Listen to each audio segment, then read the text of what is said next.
start from verse number 9. In other words, the gopis are asking all these flowers and trees, where's Krishna? Where's he gone? Tell us. And of course, trees don't speak and flowers don't speak and Tulsi doesn't speak. But in the madness of the separation from Krishna, they're hoping, they're actually thinking, yes, these trees, this flower will tell me, yeah, where's Krishna gone?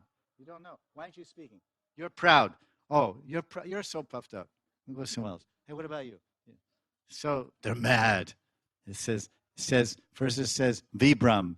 Vibram means they're confused, they're bewildered. Then it says they're pramad, mata. Like we say, kam, krod, lo, moha, mata.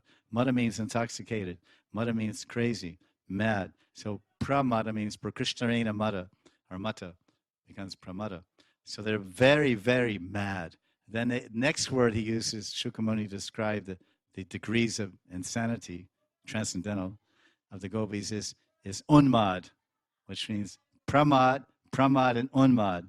So mada means mad. So pra means a lot of, and unmad means uttam. I know kanishta, madhyam, uttam means like totally toppers mad.